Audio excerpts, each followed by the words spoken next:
Olá, seja bem-vindo ao podcast Pode Despertar. E esse podcast aqui é para ser disruptível, totalmente diferente do que você já viu. Por sinal, João Vitor, que é o nosso convidado, vou já falar com ele. O ideal é que você tirasse o seu sapato, porque aqui é para você se sentir à vontade. Então, olha só, já estou descalça. Fique à Eu vontade. tiro na hora. Estou me sentindo à vontade demais. Que coisa boa. Gente, olha só, eu não tô com nada mais, nada menos do que João Vitor Caminha, pai do Theo, da Chloe, escritor, conferencista, pastor, meu Deus do céu. Mas eu gosto mesmo de apresentar esse rapaz como o João Vitor, meu filho. Já vou entregar aqui o jogo para todo mundo. Com certeza. E eu estou aqui batendo esse papo com a Shirley, minha mãe. E olha, Papo de família, então vai ser, né? Conversa boa. Eu tô aqui um pouco tenso, porque eu não sei como é que vai rolar, eu não sei o quanto é que ela vai me entregar, porque tem essa armadilha conversar com mãe, né? Porque mãe conhece a gente mais do que qualquer outra pessoa. A parte boa, a parte não tão boa. Então eu tô torcendo aqui que ela sublinhe só as virtudes.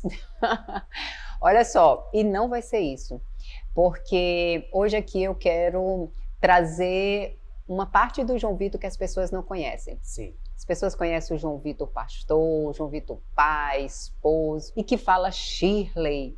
E isso soa tão estranho para mim. Quando você fala Shirley, venha cá, ai meu Deus, quem é essa? Até parece que é outra pessoa. Então hoje aqui eu quero que você fique à vontade, meu filho. Tá bom. Me chame de mãe, sabe? Eu tenho muito orgulho de você. E para começar, Vamos. muitas pessoas ficam me perguntando assim, como foi o João Vitor se tornar esse homem, esse pastor que as pessoas conhecem? E sempre que me perguntam isso, eu volto lá atrás, na sua infância, para falar do João Vitor, de um aninho, de quando eu ia no transporte escolar. E não lembro do nome da professora do transporte escolar, se lembra agora? Também nem eu lembro. Enfim, e que ela chegava e dizia assim, olha, João Vitor, ele vai pregando a palavra... Socorro, lembrei agora. Socorro! Você foi falando, veio a imagem aqui dela. Pronto. Socorro, se você está ouvindo aí, ó. E aí a Socorro pegava e falava que você ia na Kombi lá, falando para as outras crianças de Jesus. Sim. Tem uma história também que eu costumo contar, que é você na escola, fui chamada na escola para saber o que estava acontecendo com o João Vitor. Ele tinha 7 anos de idade. E me chamaram lá para dizer que ele estava levando a Bíblia, porque lá em casa eu dava a Bíblia para os meninos, né, a azulzinha toda ilustrada, e para as meninas. Que, por sinal, quem lia para as meninas era ele. E aquele dia foi um dia assim, muito marcante, e eu comecei a ver que você tinha um chamado, de verdade. Mas o que eu quero que você traga aqui para quem está nos ouvindo, João Vitor, como foi que isso despertou em você? Você lembra a primeira vez que você sentiu esse desejo, essa vontade de falar de Jesus? Como foi isso? Primeira vez que eu tive assim uma convicção de que Deus tinha me chamado para isso foi com 13 anos. Né? 13 anos de idade eu tive a minha experiência pessoal assim de conversão, porque eu ganhei Bíblia desde pequeno, fui levado à igreja, mas a gente sabe, existe uma diferença entre você ser alguém que frequenta a igreja e alguém que tem uma experiência pessoal com Deus. São duas dimensões distintas. Uhum. Você pode frequentar a igreja toda semana, isso faz de você uma pessoa religiosa.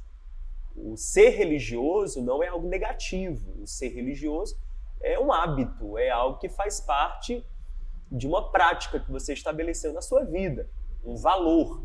A religião é um valor para você, a prática religiosa. Mas a experiência com Deus, ela é do campo da intimidade. Ela é da ordem do coração. É diferente. É diferente porque envolve o encontro, envolve você ser tocado. e você tocar a Deus. Então é isso que é a experiência pessoal com Deus. E a minha foi aos 13 anos, ou seja, eu já tinha uma prática religiosa, mas foi aos 13 que eu tive a minha experiência pessoal com Deus. E eu me lembro muito bem que, com 13 anos, eu fui despertado, literalmente assim, por Deus, para uma sede por Ele, uma sede pela palavra, uma sede pela presença de Deus, uma sede por conhecer a Deus, por andar com Deus, por ter experiências com Deus. E aos 13 anos, quando eu comecei então a ter essa sede despertada dentro de mim, eu abri uma Bíblia que fazia tempo que eu tinha, mas que estava sempre meio empoeirado, uma Bíbliazinha preta, pequena, que eu sempre brinco dizendo que eu roubei da igreja, porque era a Bíblia que, assim, meio que na escola bíblica, quando alguém não tinha Bíblia para fazer a tarefinha, aí ela ia nos achados e perdidos da igreja, a professora, e tirava umas Bíbliazinhas e emprestava. Naquele dia eu achei tão bonitinha aquela Bíblia preta, levei para casa, nem falei nada, ou seja, eu surrupiei lá a Bíblia. Meu Deus. E foi com a Bíblia roubada que eu comecei a ler a Bíblia, ou seja, enfim, deu certo. O pecado foi perdoado, o roubo. E ficou essa Bíblia, e eu comecei a ler, e eu me lembro perfeitamente, comecei a ler aquela Bíblia, fiz um plano de leitura bíblica em que eu comia literalmente a Bíblia ali. E aí foi esse meu tempo de encontro com Deus e de chamado, porque eu comecei a ter o desejo de falar de Jesus. E assim, quando criança eu já tinha algumas experiências, porque é claro, né, eu sempre penso que muito antes dos 13 Deus já tinha algo na minha vida. Sim. Deus já tinha algo. Deus, desde o ventre, eu tenho certeza, Ele tinha separado a minha vida para algo.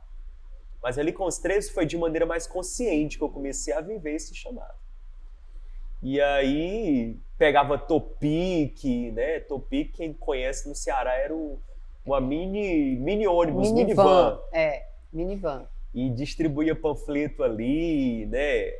A nossa casa da igreja, ela ficava assim uns 10, 11 quarteirões, então quando eu ia andando para a igreja, naquele tempo assim, tinha toda uma segurança, não existia o temor que hoje existe, né? De andar aqui e ali, mas a gente ia com toda tranquilidade caminhando à igreja próximo e eu no caminho distribuía um panfleto, orava por alguém, orava por uma pessoa ali, eu tinha uma sede tremenda. Eu queria que Deus me gastasse, Deus me usasse. Ali eu tive uma convicção. Deus me chamou para algo. E Ele me chamou para isso daqui, para falar dele, a palavra dele. E aí foram as minhas primeiras experiências de pregação também. Me lembro que trabalhava uma pessoa na nossa casa, né? Que ela me chamou, ela morava perto de onde a gente morava, numa comunidade onde tinha uma pequena igreja, uma Assembleia de Deus, daquelas bem pequenininha. E ela me chamou. É aquela que cantava de manhã cedo, ficava cantando? Não, que cantava tinha um monte. Eu não sei se ela cantava, nem me lembro mais se ela cantava não. Mas eu sei que ela pegou, me chamou e eu fui, né? Eram 2 cultos. Um culto dia, eu nem me lembro bem se era para jovens, para que era. Mas aí ela me chamou e aí foi minha primeira experiência de pregação de igreja que eu peguei, preguei dentro de uma igreja, né? E pronto, de lá para cá, isso foi evoluindo.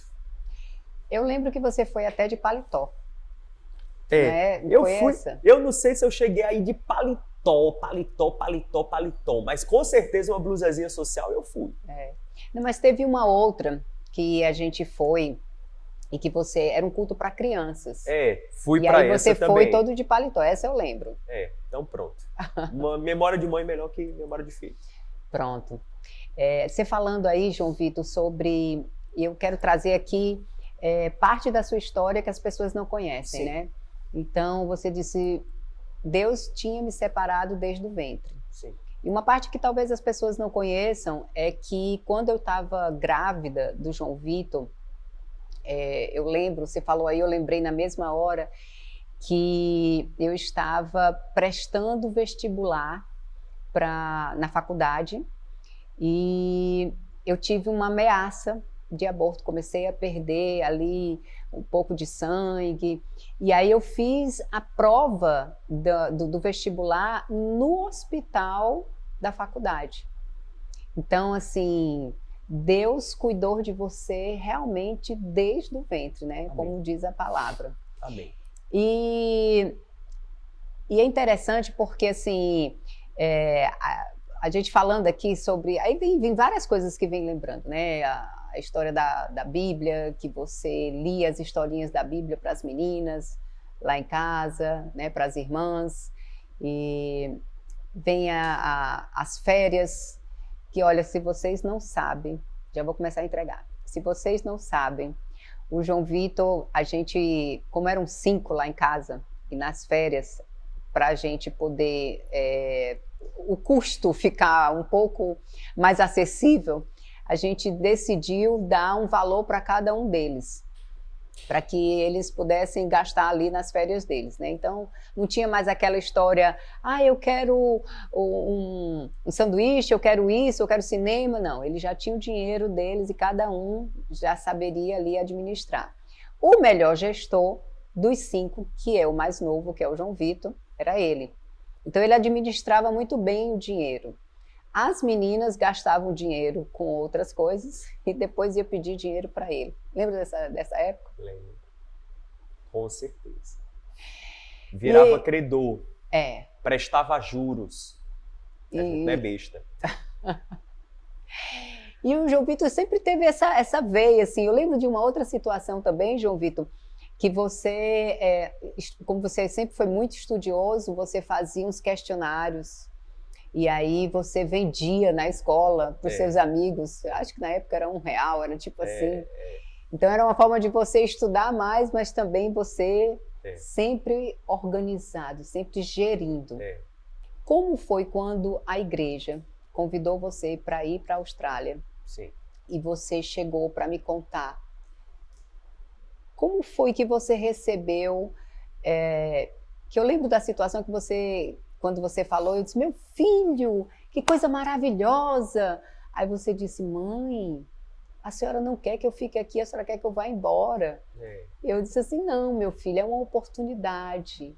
Você vai para um outro país, você vai aprender uma outra língua. E eu sempre olhando assim pelo melhor para você. Como foi receber isso? Foi muito bom, assim. Primeiro... é algo pelo qual eu sou muito grato, né? Então foi uma oportunidade que me foi dada.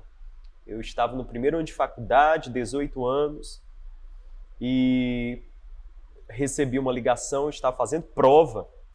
Era prova de cálculo diferencial integral. Parei, vi a ligação, e aí eu fui lá fora atender a ligação, e era o pastor conversando comigo, me fazendo essa proposta. De passar um ano na Austrália. O que é que você acha, João Vitor? Eu fiquei assim, eu não sei nem o que é que diz, o que é que fala, né? Eu disse, uma excelente ideia. E o resto é história, né? Então, fui no ano seguinte, isso aí foi no final do meu primeiro ano de faculdade, então meses depois já estava eu embarcando lá para a Austrália, passei 2 anos. E a proposta foi a uma igreja, né, com quem temos grande associação e, na época, uma relação ainda muito mais próxima com eles, ali na Austrália. E eles têm um seminário, eles têm uma escola de preparação de líderes, pastores e etc. E aí foi para essa escola que eu fui, para essa escola ministerial, que eu fui. A princípio era para passar 1 ano, passei 2.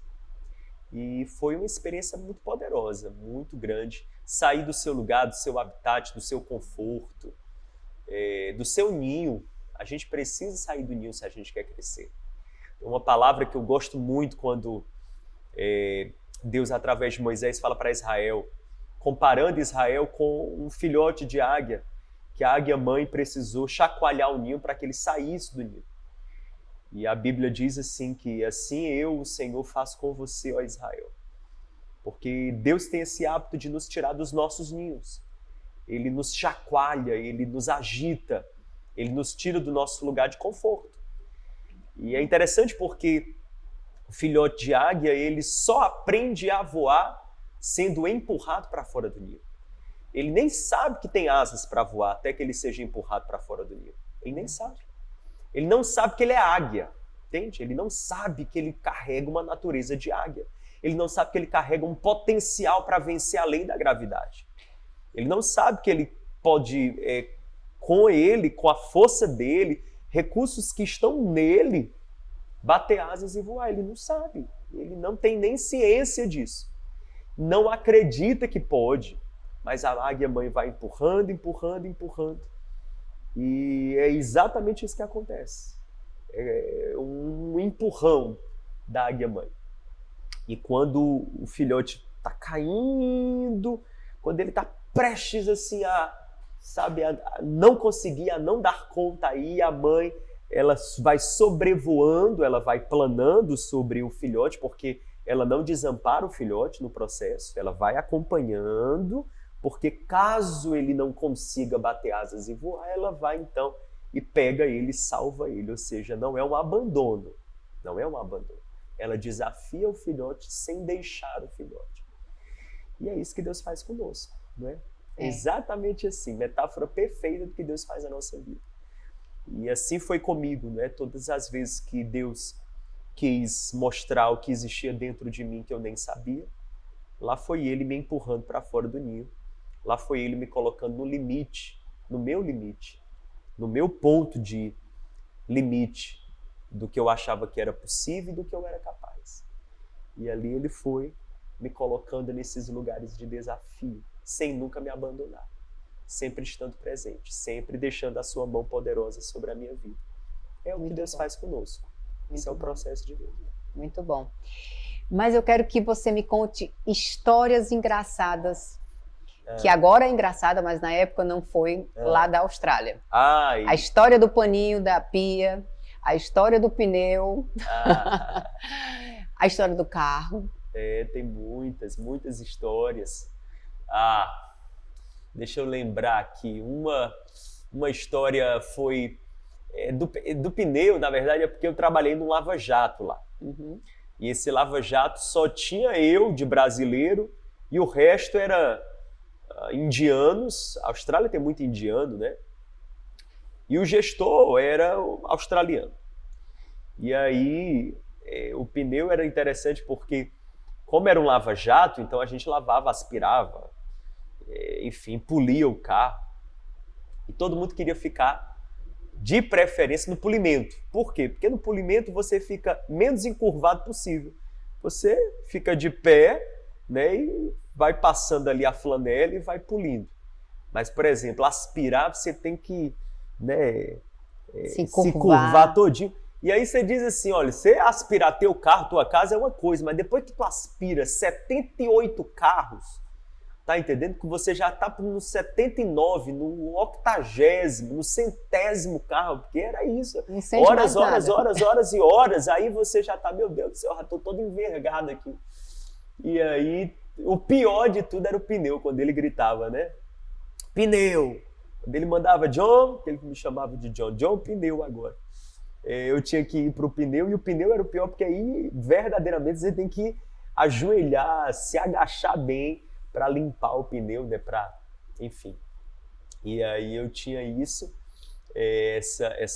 a gente brincava muito com essa história do pneu, e quando eu voltei eu falei disso, porque eu me lembro que eu, tão cansado, eu disse, rapaz, eu vou ficar sentado aqui, eu me sentei no chão, cruzei minhas pernas como quem realmente assim queria descansar, e aí fui para limpar o pneu, ele olhou para mim, aí disse assim, não, você tá de brincadeira, você quer trabalhar, meu filho? Se levante daí, tá entendendo? Se levante, não pode ficar sentado assim no chão, aqui não é para descansar, não é para trabalhar. Essa foi uma. Outra que nesse mesmo lava-jato tinha umas botas que a gente usava e eu tinha que comprar uma bota, eu não tinha aquela bota, e aí eu usava as botas que tinham lá e no dia não tinha meu número, só tinha número menor que o meu. Meu Deus. E lá fui eu, trabalhei acho que umas 10 horas com aquela bota, uns 3 números menores que o meu. Meu Deus. Eu disse, meu Jesus amado, faz só a sobra do meu dedo agora. E aí foi, mas lições e experiências e crescimento, tudo isso a gente vai ganhando, né? Tem a história da carne que Tem a história da carne que eu comprei em vez de colocar na geladeira, sabe Deus onde é que foi parar minha cabeça, coloquei numa gaveta, enfim, sei lá onde era, nem sei por que eu coloquei essa carne nessa gaveta, nem sei. Coisas... E só sentiu coisas que... da cabeça, só né, descobriu que tinha colocado no lugar errado por conta do cheiro. Por conta do cheiro que já estava podre. E aí o pessoal dizendo que cheiro é esse. Quando o pessoal abriu assim todas as gavetas e tal da cozinha, viu que tinha uma carne lá. Quem foi que colocou? Eu disse, gente, fui eu. Sabe Deus onde eu estava com a cabeça quando eu coloquei essa carne aí. Eu estava guardando a feira, deixei isso daí por aí, enfim. João Vitor, filho único de Sim. homem, mais novo, tudo na mão, de repente sai. Sua trajetória tem essa característica em muitos pontos, Sim. em muitas estações, né? Mas uma das primeiras foi exatamente quando você foi para a Austrália. Sim. Qual foi o momento que você... Qual foi, se existiu, um momento que você pensou que não iria dar conta, que disse assim, eu vou voltar? Até porque, assim, muita coisa eu soube depois que você voltou, porque como a metáfora do que você acabou de contar da águia, eu fui essa águia que fui empurrando, lhe encorajei para você ir, mas fiquei planando e eu lembro que eu disse para você, se você sentir uma dor na unha, é só você ligar, que eu vou estar lá o mais rápido possível, porque mãe é assim. Né? Mas você nunca reclamou, você nunca ligou, mas passou pela sua cabeça. Total, com certeza, passou. Às vezes as pessoas elas enxergam só o lado glamuroso do sonho. E todo sonho ele tem duas faces, é uma moeda de dois lados. Ele tem sua luz, ele tem sua sombra, ele tem sua beleza, mas também tem a sua feiura e os seus dias difíceis. Então viver um sonho ele envolve pagar preços. E quem vê só o resultado final não sabe que ali é um saldo. E todo saldo tem entradas e saídas. Teve o dia da entrada, mas também teve o dia do saque. Teve o dia da conta no vermelho. Então, não julgue só pelo resultado, né? Pelo saldo final. Então, assim, 2 anos, por exemplo, lá, morando sozinho, longe da família, longe de todo mundo, para viver meu chamado, para ser capacitado, para ser equipado para o ministério. Veja, são duas coisas que estão misturadas, né? O desafio e, claro, a oportunidade. Então, houveram momentos. Eu, por exemplo, quando cheguei, mal sabia falar inglês, então só isso já te isola. E eu sou uma pessoa que, assim, a palavra é muito importante para mim, é muito constitutiva de quem eu sou. Porque foi um dos dons que Deus me deu para abençoar pessoas. É uma das formas que eu mais sou usado por Deus para abençoar as pessoas. É ao abrir da minha boca.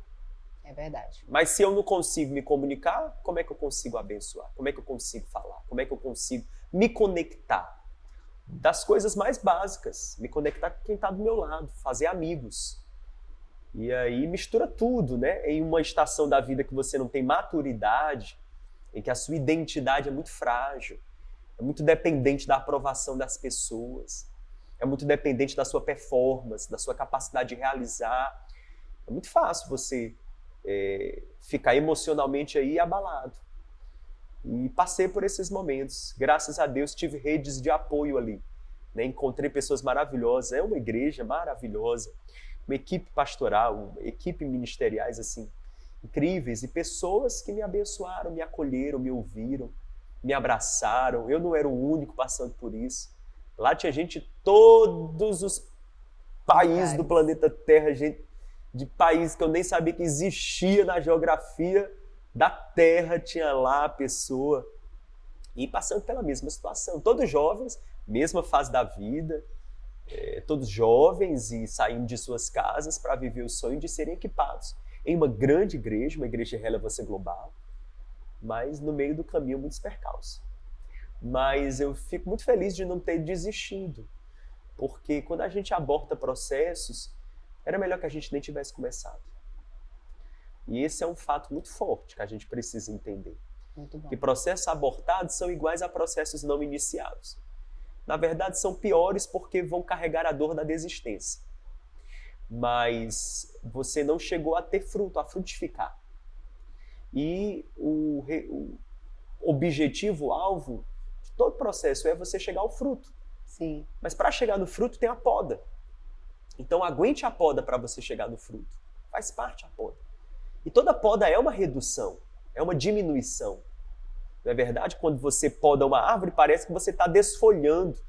A árvore vai ficando, aquela árvore grande, gigantesca, exuberante, vai ficando assim diminuta com a poda. Mas é necessária. É a poda que traz saúde, é a poda que vai potencializar e maximizar aquela árvore. É a poda. Então a poda é necessária. E Deus nos poda mesmo, Deus nos permite passar por situações assim. Então tive situações, tive experiências de desistir ser uma opção que eu cogitei bastante, mas graças a Deus, pela graça de Deus, eu não apertei esse botão e continuei. Mas o que te fez de verdade você não desistir? Houve uma pessoa, houve uma palavra, ou você ouvir de verdade uma voz dentro de você dizendo só mais um pouco? É essa voz que diz pra gente só mais um pouco, com certeza, que é a voz do Pai. Eu diria que eu não desisti por uma convicção de que eu estava vivendo um processo e que eu precisava terminar aquele processo. Eu estava vivendo um ciclo e eu precisava concluir aquele ciclo. Do contrário, eu quebraria o ciclo. Eu quebraria ele, eu não chegaria a experimentar dos frutos dele. Sim. Porque o fruto, como eu bem disse, vem da conclusão de algo.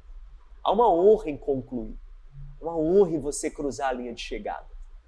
Do que adianta você treinar e correr uma corrida e não chegar na linha de chegada? Não precisa ser o primeiro lugar.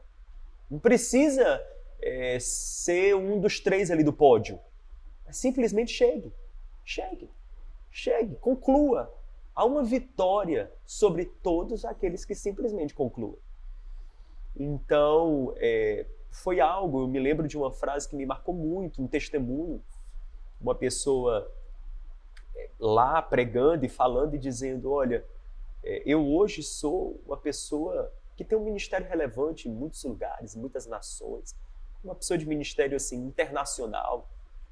E ela dizendo, mais talentosa, não é porque eu sou a mais capaz, não é porque eu sou a mais ungida. Eu diria que simplesmente é porque eu ainda estou aqui. Eu ainda estou aqui. Muito bom, não desistiu. E essa frase me marcou e eu fiquei com aquilo, eu disse, Deus, eu quero ser um desses. Eu quero ser um desses, que eu um dia possa, lá na frente, falar para outras pessoas, ei gente, eu ainda estou aqui, é só por isso. Não é porque eu sou o mais talentoso, não é porque eu sou o mais ungido, não é porque eu sou o mais especial, não tem nada disso. É só porque eu ainda estou aqui. Então, sempre há uma recompensa para quem permanece. Muito bom, muito bom. Você falando aí sobre toda essa trajetória e eu trago assim um paralelo com a minha história dentro do esporte. Quando eu comecei a correr, lembro que as pessoas diziam assim que bons atletas eram atletas magros, longilíneos, que tinha uma perna longa para ter uma passada maior. E naquele momento, se eu tivesse ouvido, eu teria desistido. Mas assim, é da minha característica me sentir desafiada. E eu busquei, durante 18 anos, como atleta, buscar provar o diferente.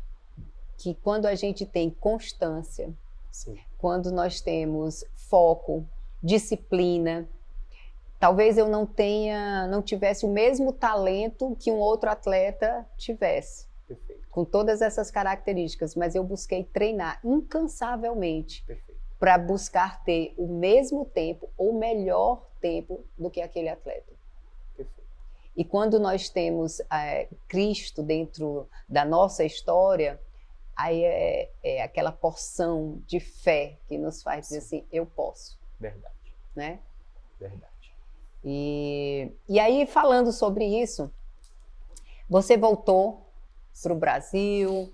Sim. E foi tudo maravilhoso lá em casa, sempre você ali dentro de casa semeando. Se tem uma coisa, João Vitor, que talvez eu nunca tenha dito para você, mas você sempre semeou na minha vida, na do Eudson, na das meninas, sabe? Você sempre inspirou a gente. Todos nós, sem exceção, somos seus fãs, no sentido de inspiração, de querer mais, de buscar mais de Deus. Eu posso dizer que hoje o Eudson, eu vejo ele assistindo uma pregação sua, eu vejo como ele fica encantado, sabe? Eu vejo as meninas também nesse sentido, e é interessante porque você é o mais novo, você é o caçula, você seria o bebê de todos aí.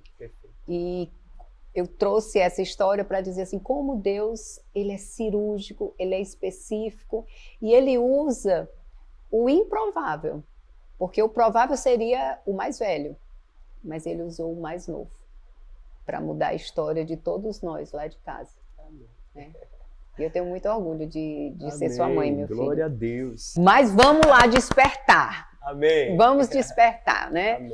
Amém. Uma história assim totalmente inusitada do João Vitor, que ninguém conhece, que possa ser falado, que você poderia compartilhar conosco. Uma história minha, inusitada. Ai. Porque assim, o João Vitor sempre certinho, sempre metódico, sempre muito organizado, muito isso. Mas eu conheço um João Vitor que pula daquele... de bungee jump. Pulei de bungee jump. E o pessoal tá me cobrando de eu pular, que eu prometi um tempo desse aí, pular de paraquedas, vai dar certo. Tenha calma aí, né? Porque, enfim, dois filhos... Eu já saltei de paraquedas. Pois é, rapaz, o negócio... E olha aí, tu saltou de paraquedas. A referência. Mãe, pelo amor de Deus. Saltou de paraquedas. 5 filhos, eu tô com 2, já tô pensando assim, Senhor, não posso me arriscar tanto assim, não. Porque quando eu pulei de bungee jump,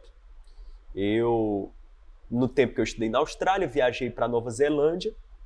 Assim que eu tava voltando, aí um amigo meu, nós dois, a gente falou, cara, pelo amor de Deus, a gente passou 2 anos aqui só estudando, trabalhando em igreja, trabalhando em igreja. Bora pegar um porquinho, nosso porquinho de economias, né? Bora quebrar ele aqui, os centavos que a gente ainda tem por aqui, bora curtir um pouco a vida, pelo menos aí, nessa reta final, nesse mês último aí, antes da gente voltar para casa. E aí assim fizemos.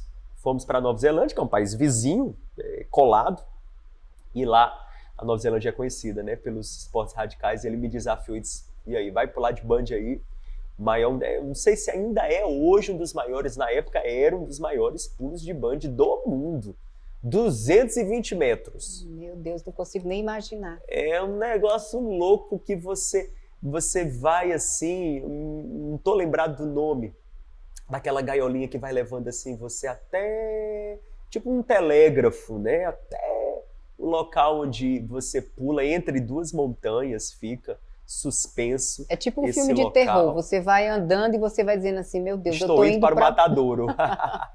É tipo isso, aí eu fui, pulei e pronto, ficaram as fotos e a memória. E o medo vencido. Ai, muito bom. Uma história voltada... Quando vou trazer a história que muita gente já conhece, você foi para Brasília, sim, assumiu o campus lá, hoje está em Fortaleza, isso, aí à frente do Campus Sul, onde passam mais de 5.000 pessoas ali por domingo. Filhos, como foi? Porque o João Vitor, que eu conhecia, né? Esse João Vitor aí, quando eu vi você como pai, eu nem acreditei, trocando fralda, dando banho, sabe, sendo companheiro. E muitos amigos também falam a mesma coisa, porque tem esse meu lado que é assim, né, como a senhora falou, tem a parte minha metódica, etc, organizada e tal, mas tem o meu lado desligado, com a cabeça que não se perde porque está grudada no pescoço, como diz o ditado popular, e por aí vai. Tem gente que não sabe dessa história, de que na Austrália, meu Deus, misericórdia, eu perdi um carro. E todo mundo fala assim, como é que tu perdeu um carro? Que história é essa?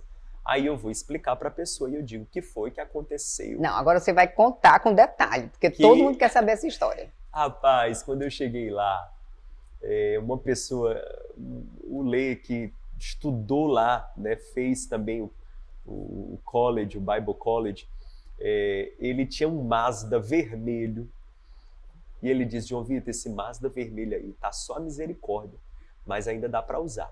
E aí ele passou para o meu nome, ele voltou para o Brasil, passou para o meu nome. Eu brinco que parecia o carro dos Flintstones, assim, para andar, só faltava colocar, né, enfiar o pé assim na parte de baixo do carro e fazer força para ver se o carro andava. Esse Mazda vermelho, eu não tinha carteira de motorista quando eu fui para a Austrália.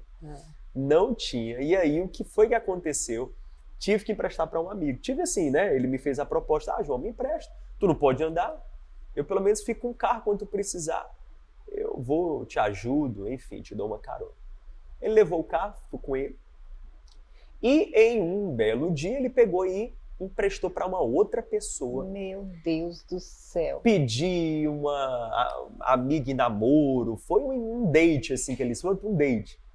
E aí esse meu amigo brasileiro emprestou para esse amigo americano, porque ele ia para esse date, o cara foi e não voltou. Ele foi com o carro no caminho de volta, o carro deu prega, ele não tinha um centavo para rebocar, reboque fora do país é caro, e aí pelo menos lá na Austrália era caro, ele não tinha dinheiro, tudo liso, estudante, tudo liso, deixou lá o carro no acostamento no dia seguinte, porque a ideia dele era conseguir no dia seguinte pegar o carro. Isso já era de noite, né?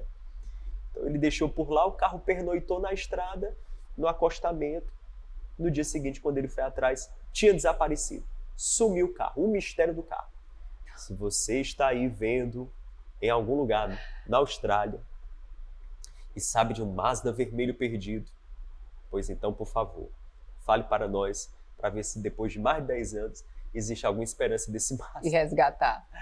E eu fui atrás de todos os modos e todas as formas, enfim, realmente o carro se perdeu. Foi um mistério do carro. Carro perdido, e aí o pessoal sempre que quer falar que eu me esqueço das coisas, que eu perco, Traz a história do carro. Fala, João Vitor, até um carro tu já perdeu, tu não tem moral. E aí, enfim, essa é a história do carro. Muito bom. E aí, por que eu falo isso, né? Porque quando vieram os filhos, disseram, meu Deus, se tu já perdeu um carro, rapaz, isso. Imagina um menino, como é que vai ser isso daí? Mas a paternidade foi um presente, Deus me abençoou assim, sobremaneira. Eu amo os meus 2 filhos, sempre perguntam, quer ter mais? Eu digo, querer, quero. Mas ainda estou no processo de convencer a Sara. Mas quero. Eu acho que assim, eu tenho uma compreensão a partir da palavra de Deus, de que cristão é para formar família mesmo. Família é um valor que o cristão deve levar muito a sério. E os filhos são herança do Senhor. Na Bíblia sempre são tratados como bênção. Nunca como atrapalho, nunca como empecilho, nunca como impedimento. Na Bíblia, filho é sempre bênção, sinal de bênção. Nasce um filho, eu gosto muito dessa palavra. Certa feita um pregador disse, de maneira muito linda, quando nasce um bebê, nasce um novo mundo. Porque a cada criança ali está a expectativa de um novo mundo. É verdade. De novas possibilidades. Porque, poxa vida, a história do mundo é escrita por pessoas. O que seria da Índia sem Madre Teresa de Calcutá? Sim. O que seria da luta antirracismo nos Estados Unidos sem Martin Luther King? Sim. E um dia Martin Luther King foi um bebê. E um dia Madre Teresa de Calcutá foi uma bebê. Alguém deu à luz àquela criança. Ninguém sabia quem ele se tornaria. Então, é uma caixinha de surpresas cada criança que nasce. E ali estão quem escreverá o futuro. Então, enfim, na Bíblia é sempre bênção. O Theo veio, nenhum dos dois foi planejado, né? Foi tudo assim, acontecendo. Mas foi muito bom, foi muito emocionante. O dia que eu fui, me lembro perfeitamente quando eu fui para a maternidade. Eu tive essa experiência 2 vezes, né? E nas 2 foi a mesma coisa, quando eu fui para a maternidade. E aí eu fui, porque Sara ia dar à luz, no caminho eu pensando, eu disse, meu Deus, obrigado pelo privilégio que eu tenho de ser pai, de trazer à existência alguém, de ser alguém que vai impulsionar, abençoar, levantar esse homem, essa mulher, para a tua glória, para os teus propósitos. Então foi muito emocionante, foi muito forte. É isso. E foram diferentes os partos, né? Tanto do Theo como da Chloe. O do Theo, ambos, sempre Sara quis o parto normal. Mas o do Theo houveram algumas complicações. E acabou que teve que partir para uma cesárea. E a cesárea, como sabemos, ela é uma cirurgia marcada. Então, horário, tudo certo. Então, foi uma experiência. O da Chloe já seguiu pelo normal. E aí foi outra experiência, né? E, assim, é diferente, mas em ambos os casos, essa sensação de algo muito forte, muito poderoso, que é você ser pai. A pergunta não ia ser essa, mas eu quero continuar nessa mesma vibe, nessa mesma energia aqui. O que você poderia falar sobre a sua infância? Sobre a minha infância? O que você poderia falar sobre a sua infância, sobre a sua mãe? Sobre a minha infância, eu diria que assim... Bom, acho que não sei quantas pessoas sabem, né? Mas a senhora se separou do meu pai quando eu tinha o quê? 2 anos de idade? 2 anos. Então, ou seja, a minha infância, minha primeira infância toda, fui eu, Camila, você, minha avó, uma tia que morou um tempo conosco, né? Durante um período morou conosco, uma prima. Então não existia uma figura masculina, não existia uma figura paterna ali presente. Depois que meu pai foi se fazendo mais presente, não é verdade? Foi depois da primeira infância, tanto que eu não tenho tantas memórias, tantos registros assim mesmo com ele nessa primeira infância. Depois que ele criou-se uma rotina da gente passar férias com ele e tal. Então, o que é que eu diria? Minha infância, graças a Deus, eu sempre fui muito amado, muito bem cuidado. Assim, casa que tem mãe, vó, tia, então a gente é paparicado, assim, né? O único homem da casa. O único homem da casa. Então, assim, graças a Deus, minha avó, se ela está assistindo, minha avó é muito engraçada, porque ela mistura 2 coisas, que ela é muito sanguínea, mas ao mesmo tempo muito afetuosa. Então ela é ela é a cearense assim da gema, né? Sanguínea, se é para brigar, é faca nos dentes.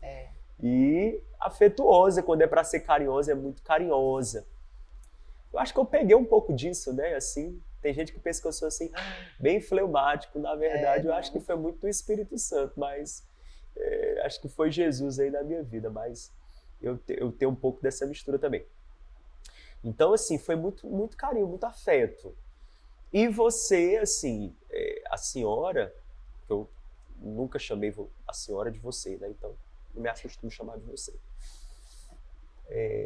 sempre foi para sempre eu vi, né, você plantando muito com muito esforço, trabalhando muito. Então assim, não tinha homem ali e era você que, enfim, fazia acontecer. Você era o homem da casa, por assim dizer, né? Minha avó já de mais idade cuidava ali da casa, você era o homem da casa, né? Se colocou nesse papel, né, de muita raça, muito guerreira, indo atrás dos seus objetivos, né, tendo que fazer várias coisas que, enfim, a vida, como você teve, a senhora teve, né, filhos muito nova, teve a gente e tudo isso, e separação, e esse processo todo. Então, algumas coisas foram adiadas na vida da senhora, né? Estudos a senhora teve que interromper, só depois conseguiu retomar. Então, trabalhava, estudava, e, né, e filhos já, né, para dar conta. Então, é isso. Eu acho que eu tenho essa coisa de assim, eu não consigo também ficar fazendo só uma coisinha, porque nisso a senhora sempre me inspirou muito. Esse foco, essa determinação, esse desejo de assim, de vencer a barreira que for, a dificuldade que for, né? De viver com excelência, de dar o seu melhor para a vida, para si mesmo, para as pessoas que você ama. Isso é um legado que eu recebi de você. Muito bom, muito bom.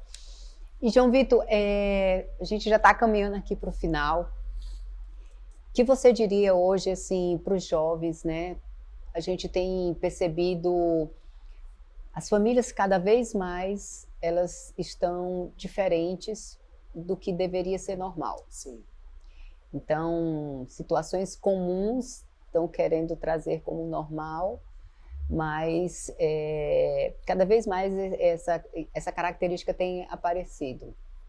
E aí dá-se uma narrativa por algo de debilidades emocionais que o jovem hoje está passando, ansiedade, depressão, disfunções da identidade emocional, muitas vezes fruto porque vem de de uma história de separação. E aí a gente está trazendo aqui uma história de um jovem que teve essa realidade, mas que não seguiu, não trilhou esse caminho. E não é só a sua história, é a Sim. história da Camila, sua irmã, mas também dos outros irmãos que vieram depois, né? Da Sara, da Andréa. Nenhum trilhou esse caminho, mesmo Sim. vindo com um histórico desse. O que você diria para esse jovem? Eu diria que assim, todos nós temos uma opção diante da vida, que é não ser produto da nossa história, mas ser protagonista da nossa história. E todos nós temos diante de nós essa possibilidade, a possibilidade de não reproduzir o que eu recebi. Eu posso fazer diferente, eu posso aprender com aquilo que eu recebi e fazer diferente, e trilhar outros caminhos.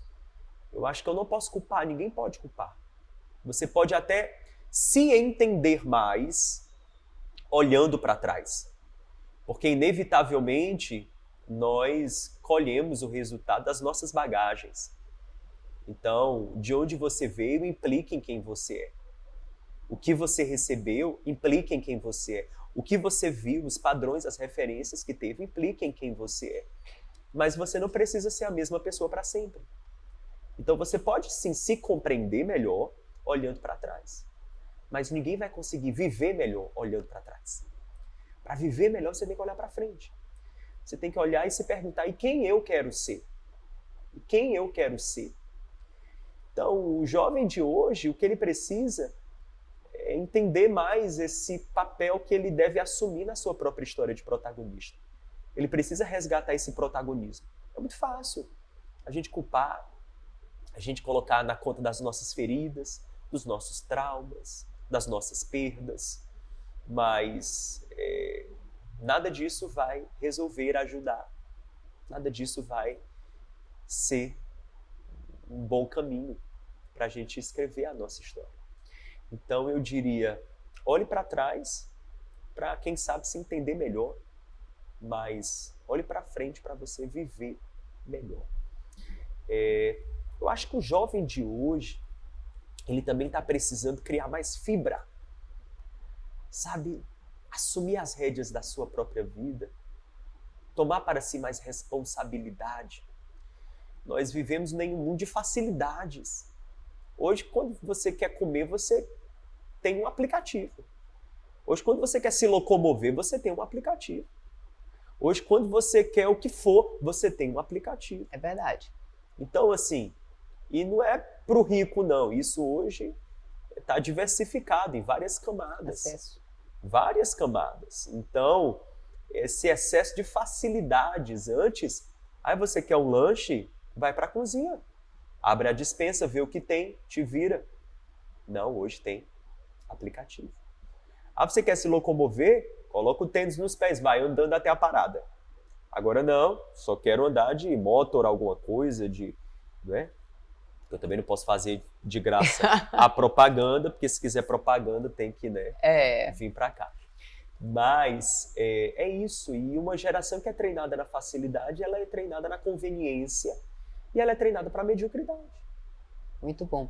Então eu poderia dizer, João Vitor, que a forma como você foi criado, né, como as coisas aconteceram lá em casa, mesmo que às vezes a gente acha que é a nossa pior realidade, mas nos trouxe aprendizado. Total. E tudo isso, porque você falou assim, ó, quer comer, vai lá fazer, e isso era exatamente o que acontecia lá em casa. Sim, sim. Na saída da escola, olha, Sim. se você não chegar na hora junto com suas irmãs aqui, Total. porque geralmente você atrasava, Total. você vai ficar. E cheguei a sair e voltar para lhe pegar, mas para você sentir que tinha que ter responsabilidade de estar naquele horário, ali fora, junto com as meninas, para poder todo mundo voltar para casa. Então, tudo isso te trouxe uma responsabilidade, te trouxe uma firmeza, uma determinação. Com certeza. Eu vejo o seguinte, eu vejo que a gente precisa aprender a ser muito grato por toda a limitação e dificuldade que nós já passamos e atravessamos. E aqui é claro que vale a observação de que assim, olha, se você tem uma condição, um conjunto de condições sociais, familiares, econômicas, que te proporcionam certos privilégios, goze desses privilégios com responsabilidade, com maturidade. Faça isso, não há condenação nisso. Mas, graças a Deus, por toda limitação, por toda falta. É muito bom a gente lidar com a falta. Não é bom na hora, mas a gente cresce muito, a gente fica criativo, sabe? A gente aprende a viver com menos, a gente aprende a valorizar o que tem. E assim, a falta, ela é importante. Por isso, assim, pai e mãe, tenha cuidado com essa história de dar tudo. Porque posso, darei. Será que esse é o melhor caminho? Verdade. Mesmo que pudesse dar tudo, será que esse é o melhor caminho? Não pode ser o melhor caminho. Existe o caminho dele, da conquista, existe o caminho dele de ir lá e buscar e conquistar, e existe o caminho dele de aprender a viver sem. Mas todos têm sim, você não vai ter. Então, por quê? Porque na vida muitas vezes vai ser assim, outros vão ter e você não vai ter, e você saber não ter, saber não... Isso é muito importante. É verdade. Isso é importante demais. Então, enfim, o que eu coloco é... A gente vive uma geração, meu Deus, que porque está tão envolvida nos confortos e facilidades, ela estranha qualquer problema. O término de um namoro se torna motivo para pensar em tirar a própria vida. É verdade. Entende? Tudo é muito aumentado, maximizado. A automutilação que a gente tem visto. E você vai para a rede social, quem fala de mim, quem critica, quem... Entende? Então, assim, é complicado. A pessoa não tem estrutura emocional, ela não desenvolveu a estrutura emocional. Porque o que desenvolve mesmo, ou pelo menos o que oportuniza a gente desenvolver a estrutura emocional, são as limitações, as pressões, as dificuldades. É isso mesmo. E Deus fez um papel importante também, né? Claro.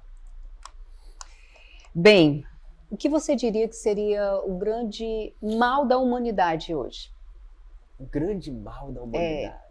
Olha, eu diria que o grande mal da humanidade é o mesmo desde que ela começou e quando ela não deu certo, quando ela decidiu não seguir o caminho do seu Criador, que é o orgulho. A pretensão Muito bom. de você ser mais do que você de fato é. O achar que você é mais do que um ser humano. Isso daí foi o que levou os nossos primeiros pais, Adão e Eva, a caírem no Éden. A Bíblia conta a história, Gênesis, fala que Deus colocou no centro do jardim duas árvores, a árvore da vida e a árvore do conhecimento do bem e do mal. Essa árvore do conhecimento do bem e do mal, ela simboliza o conhecimento total e absoluto, aquele que só Deus possui. E quando Adão e Eva comem do fruto, poxa, eles transgrediram a ordem de Deus. Deus havia dito, não comam. No dia que vocês dele comerem, vocês morrerão. Por quê? Porque não cabe ao homem o conhecimento total e absoluto, apenas ao Deus onisciente. Então, a palavra de Deus para o homem ali no princípio foi: não queiram ser o que vocês não são. Não queiram se apartar de mim. Não queiram um caminho de autonomia em relação a mim. Porque vocês não são autônomos, vocês não têm como ser autônomos. Vocês só vivem porque eu empresto para vocês o dom da vida. Porque eu coloco vocês na existência. Se eu tirar minha mão, vocês caem no nada, no abismo do nada. Vocês nem são, vocês estão. Porque quem sou eu sou. Por isso ele diz para Moisés, eu sou. Porque quem é Deus, a gente está. Então, a gente caiu lá no princípio quando pensamos que eu posso dar certo sem depender de Deus, do Criador. Eu posso dar certo sem depender do que Deus diz, do que Deus fala, do que Deus aponta, da palavra, do conselho de Deus. Eu me basto. Eu sou suficiente. E a gente trocou a suficiência do alto pela autossuficiência. Então esse foi o primeiro problema. E o nome disso é orgulho. Orgulho é esse pecado do aqui está Deus, aqui estamos nós. Não, eu quero estar acima. Eu quero estar acima. E o orgulho ele foi se instalando, se estabelecendo em nós. E entrou para todas as relações. Porque no momento que a gente não olha mais para Deus e reconhece que eu preciso dele, dependo dele, que ele é o Criador e eu sou a criatura, quando eu rompo com isso, quando eu viro as costas para Deus, quando eu trilho um caminho de autonomia em relação a Deus, e portanto de orgulho, eu vou cair em outros tipos de orgulho. Eu vou cair no orgulho com o meu irmão, com o meu próximo. Verdade. E eu vou achar que eu sou melhor que ele, Verdade. mais importante que ele. Verdade. Que a minha nacionalidade é melhor, que a minha etnia é melhor. Por isso as guerras. Que a minha religião é melhor, por isso o fanatismo religioso. Que a minha ideologia política é melhor, por isso essa guerra midiática, meu Deus do céu, de grupos de WhatsApp, Sim. em torno de partido político e de candidato. Verdade. Então é o orgulho. É o orgulho que me faz eu me colocar acima do outro e não me colocar como servo do outro. Porque quando Adão foi feito, ele foi feito para ser servo. Servo de Deus e servo do seu próximo. E o lugar do serviço é o lugar da felicidade. Bem-aventurado é o que serve. Amaldiçoado é aquele que quer ser servido. O diabo quis ser servido. Tornou-se diabo. Era Lúcifer, um anjo de luz. Tornou-se diabo. Por quê? Porque ele quis se colocar no lugar do ser servido. Então, o mal da humanidade é o mesmo lá do princípio. Orgulho. Não mudou. É o orgulho. É essa maldita pretensão de não depender de Deus, de achar que pode ser sem Deus. E ninguém é sem Deus. Você não é. Nada. Dele dependemos. O apóstolo Paulo, citando os poetas gregos do Areópago, ele diz: Nele nós existimos, vivemos, nos movemos. Então, é assim, imagina, Deus é a mesa, você é o copo. Olha, se ele sai daqui, você não tem mais chão. Não tem mais chão para você. Você vai cair aqui no nada. Então, ele é tudo, ele é tudo. E quando a gente perde essa referência do nosso Criador, aí a gente vai degringolando para um caminho horroroso, que é esse caminho da vida autocentrada, onde eu quero que o outro me sirva. E ponto final. Então, tá aí. O Oriente Médio, a explicação é essa. Tá aí. O Brasil dividido, tão polarizado politicamente. Lá no profundo, no âmago da questão está isso. As famílias que não sabem dialogar, os casais que banalizam a aliança conjugal e tornam descartáveis o que deveria ser duradouro, tornam descartáveis o que deveria ser eterno, ou pelo menos assim, até que a morte nos separe. Tá aí, o mal tá nisso. As igrejas que são cismadas por causa de orgulho, de orgulhos. É verdade. Eu costumo falar uma frase que diz assim: só os fortes. Vou até repetir aqui, para você que está em casa, ei, desperta, escuta o que eu vou falar agora. Só os fortes pedem ajuda, os fracos se acham autossuficientes. Se achar autossuficiente significa exatamente orgulho. Então, muitas vezes, você buscar alguém, você identificar esse orgulho dentro de você e você buscar alguém, que seja um pastor, que seja um terapeuta, enfim, alguém que pode te ajudar a identificar o porquê e como você sair desse cenário, isso com certeza vai te levar a um outro nível, a um outro patamar. E de verdade vai despertar em você a tua essência, o melhor que há dentro de você, o propósito qual você foi criado para estar aqui nesse mundo. Né? E aí chegou a hora do bate-bola aqui, final, que aí vai funcionar assim, João Vitor. Eu vou falar uma palavra e o que vier na sua cabeça de imediato você vai falar. Pode ser uma palavra também, pode ser uma contextualização rápida, mas é para ser o mais rápido possível. A cada 8 segundos, a nossa mente é como se ela ajustasse o foco. Então, ela perde o foco do que ela está visualizando naquele momento.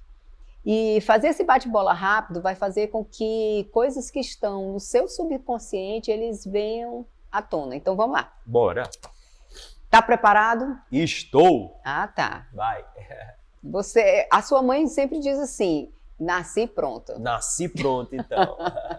Vamos lá. Vamos. Medo. Calma, peraí. Deixa eu recapitular. Tu Olha fala porque eu perdi o foco. Nos 8 segundos aí eu... Já foi. Vamos lá, de novo. É o seguinte. Calma. Tu fala uma palavra. E eu faço o quê? Eu falo uma palavra de volta? Não. O que veio, um medo que você teve, uma entendi. situação, Qualquer coisa, né? O que veio na sua mente de o mais maneira rápido objetiva. possível. Tá bom. Ótimo, viu aí, ó. O pessoal já tá descobrindo como eu sou. Aqui eu tô natural, tô entregue aqui, sem máscara, sem filtro. Eu sou desse jeito, gente. Exatamente. Aí eu vou mudar a palavra porque você já está pensando aí e o ideal é não deixar você cognitivo, é vir para chegar no seu subconsciente. Vamos lá. Então vai. Dor. Já passou dos 8 segundos, gente. Ai, meu Deus, de novo. Desperta, João Vitor. Eu ia falar. Vai. Vou dizer outra palavra, depois eu volto para essa. Vai. Segue uma sequência agora de palavras, eu vou... Primeiro que vier na cabeça eu falar. Tá bom. Ódio. Do que o diabo tem feito, especialmente com as famílias, no meio das famílias. Ódio, detesto. Amor.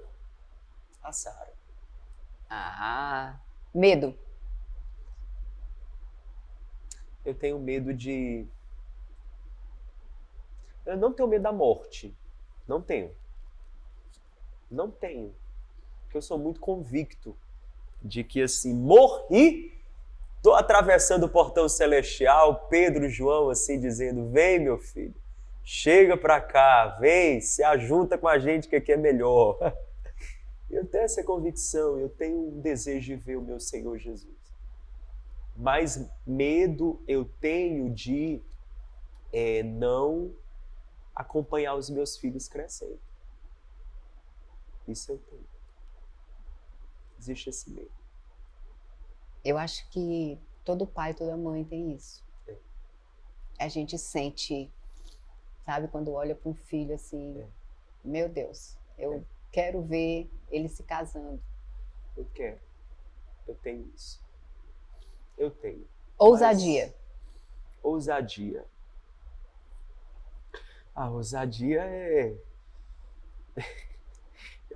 Brasília, ou foi ousadia? Sair daqui e no nada, no vácuo, e plantar uma igreja lá. Dor. Me veio o parto da Sara. Ela, de bruços, assim, com muita dor, dando à luz a Chloe.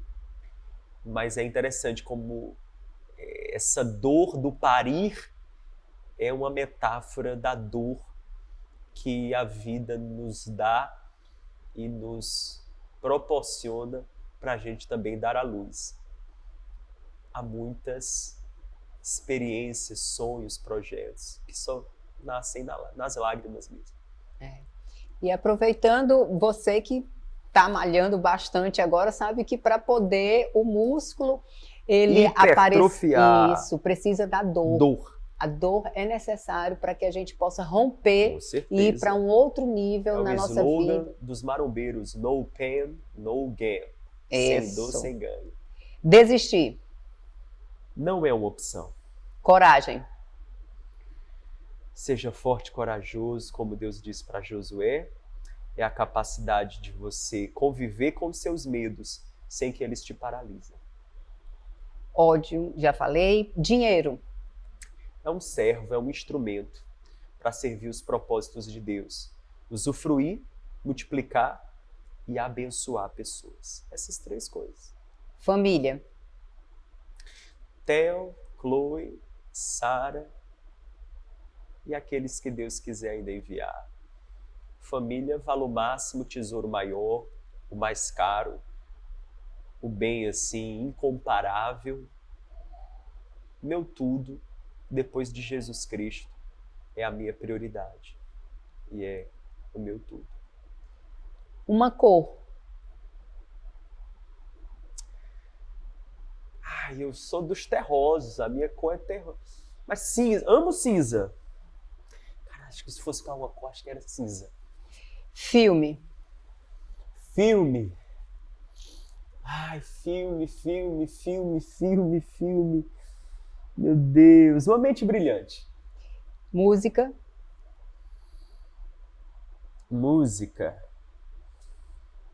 Ai, meu Deus. Não sei, acho que eu tô romântico hoje. Someone Like You. Muito da bom. Adele. Paz. Paz é esse estado de alma, de coração, de mente, em que você está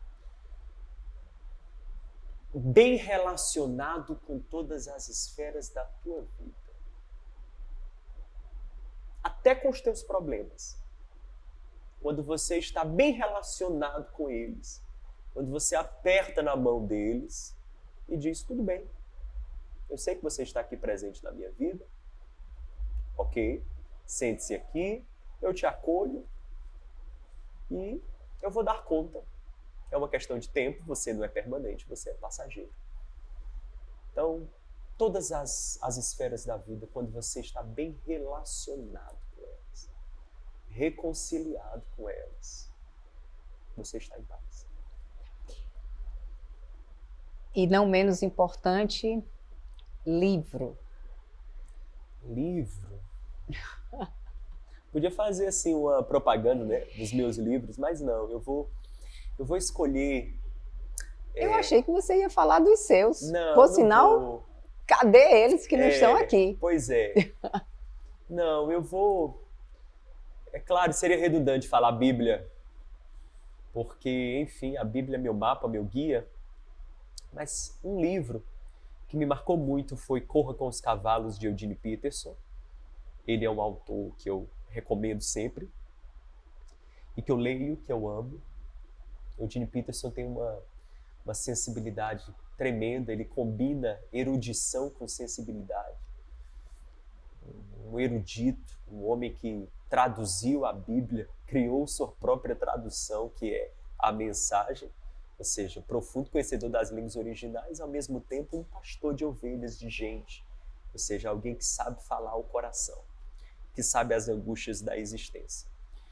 E em Corra com os Cavalos, ele fala sobre o que é viver acima da média, o que é uma vida com excelência.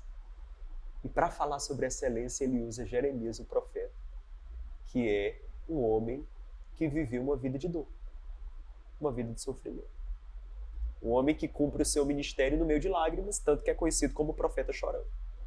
Como alguém vai escrever sobre excelência falando sobre Jeremias? Essa é a genialidade de Eugene Peterson. Mas esse livro me marcou, eu já li mais de uma vez, me marcou muito, porque nele Eugene Peterson vai deixando muito claro que a excelência segundo Deus não tem nada a ver com esses padrões plásticos que o nosso mundo tanto desenha e almeja, de fama, de status, de sucesso, de reconhecimento público. Porque basicamente essa é a tríade: dinheiro, reconhecimento público, não é? E muitos aplausos, assim, muitos holofotes. Eugene Peterson fala, não é bem por aí o caminho de Deus para a excelência. Talvez você tenha isso, talvez não. Não se apega a isso. Existe um caminho para a excelência que é muito maior do que esse, né? Que é o caminho de você ser inteiro e íntegro diante de Deus e diante da sua vocação, da sua missão, do seu propósito de vida. Como disse Jeremias, Deus, eu até queria fazer outra coisa do que ser profeta, porque ser profeta só me leva para o buraco. Mas ele tem uma frase no seu livro, o livro do profeta Jeremias, que é muito forte. Ele diz, mas a tua palavra queima nos meus ossos. Os meus ossos queimam. Eu não tenho como. Estou tomado pelo meu propósito. E eu acho que isso é muito forte. Isso é muito lindo. É verdade. Você ser tomado pelo seu propósito. Possuído pelo seu propósito. Não faço o que eu faço para ser aplaudido. Talvez eu seja, talvez não. Não faço o que eu faço para eu ser famoso. Talvez eu seja. Talvez não. Mas eu faço o que eu faço porque eu estou possuído pelo meu propósito. E possuído pelo meu propósito, eu serei visto por quem precisa me ver. Eu serei aplaudido por quem deve me aplaudir. Eu serei reconhecido por quem eu devo ser reconhecido, na medida que devo ser. Simples assim. Mas meu foco está em cumprir a minha corrida, correr a minha carreira, combater o bom combate, como disse o apóstolo Paulo. E é isso. Esse é o meu desejo. Uau, uau, meu Deus do céu, que declarações, histórias assim que o João Vitor trouxe aqui para nós. E você despertou algo sobre felicidade aqui para mim. As pessoas elas estão em busca de sucesso, de alta performance, de dinheiro, fama. E quando nós perguntamos sobre felicidade, geralmente elas remetem a isso aqui que eu trouxe. E estar feliz, se você está feliz, você tem sucesso e você tem alta performance. Verdade. Mas se você tem sucesso e tem alta performance, não necessariamente você está feliz. E alguém que é feliz é alguém que sorri. Não sei você, João Vitor, mas você já viu alguém feliz e com a cara triste, cabisbaixo? Não.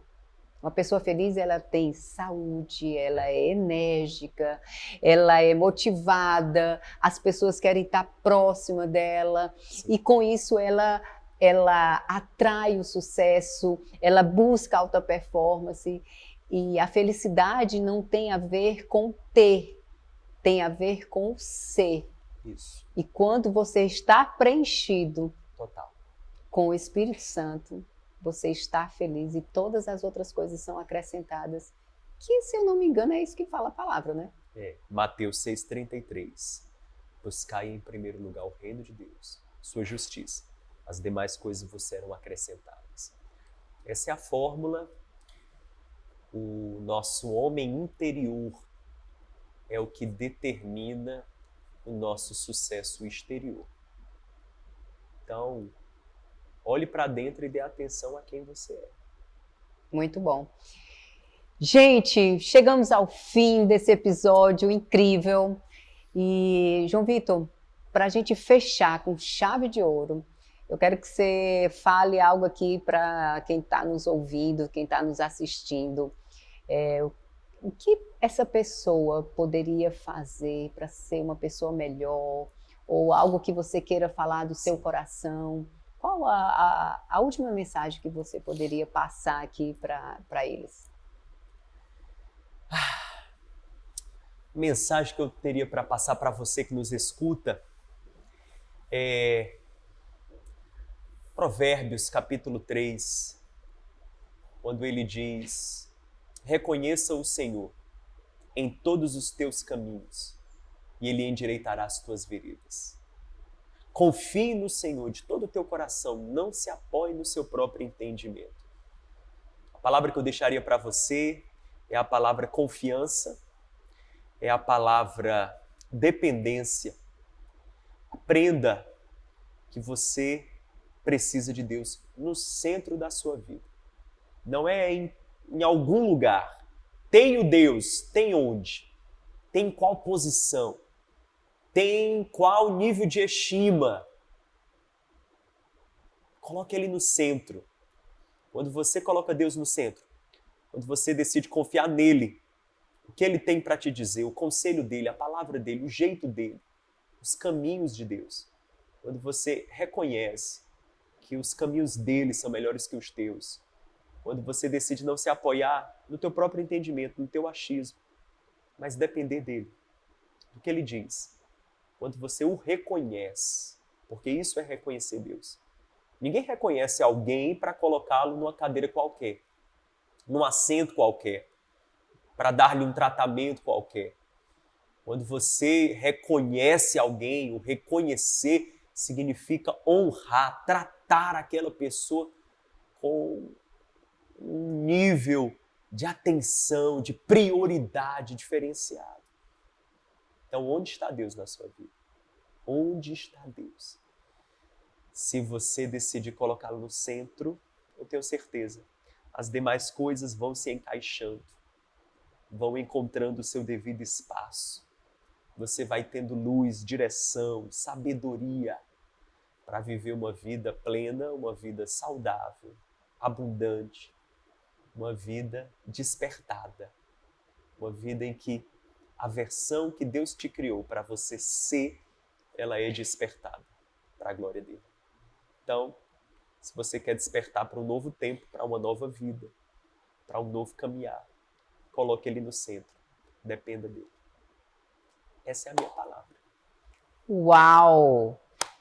Chegamos ao fim de mais um episódio incrível. E o que você está esperando? Desperta. Desperta o que há de melhor dentro de você. Coloca Deus no centro, como o próprio João Vitor falou aqui. Todas as outras coisas serão acrescentadas, sabe? Olhe para o alto. e veja aonde você quer chegar. Colocando a essência de Cristo, com certeza você vai chegar. Um forte abraço e fica com Deus. E até o próximo episódio.